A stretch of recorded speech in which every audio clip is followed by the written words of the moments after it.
on est sur un bâtiment classé au titre des monuments historiques. Donc, à ce titre, ce sont des architectes spécialisés qui interviennent, dont l'architecte du patrimoine qui a fait l'école de Chaillot, c'est mon cas.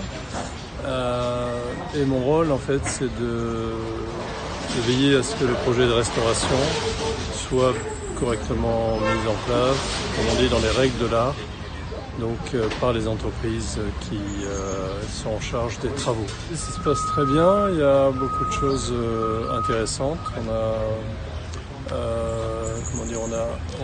une connaissance maintenant de l'édifice qui est beaucoup plus complète, beaucoup plus importante, puisqu'on a refait les enduits, on restaure la charpente, on refait la couverture. Donc c'est un édifice ancien, comme vous le savez peut-être, qui date donc du XVIIIe siècle et qui est un des bâtiments les plus anciens, issu de construction des compagnies des Indes, françaises des Indes orientales. C'était un magasin à l'époque et qui est devenu hôtel de ville donc, au début du XIXe siècle. Donc a subi des transformations du fait du changement d'affectation. Et c'est toutes ces transformations effectivement qu'on peut lire dans le bâtiment. Et aujourd'hui, nous on s'occupe du clos et du couvert. La mairie a un projet d'aménagement intérieur pour redonner des volumes qui ont été très partitionnés dans les années 70 quand il y a eu cet aménagement, le dernier aménagement. Donc au final, je pense que ce sera un projet global qui devrait redonner effectivement vraiment la lecture de ce que était ce bâtiment et rendre au public aussi. Voilà. Nous, en ce qui nous concerne, on travaille avec des matériaux les plus, naturels ou traditionnels possibles, c'est-à-dire de la chaux pour les enduits, des murs, badigeons de chaux en finition. Donc on est toujours sur le même, on n'est pas sur une peinture, on est sur quelque chose qui s'inscrit dans l'enduit à la chaux.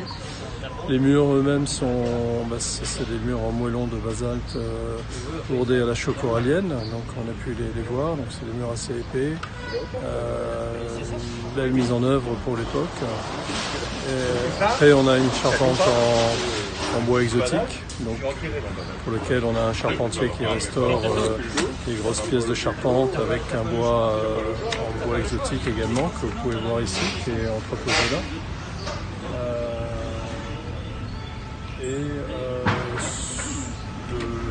On a une des parties les plus exceptionnelles, ça va être la couverture, effectivement, en bardeaux de tamarin, donc de la Réunion, fend d'humain et cloué à la pointe de cuivre.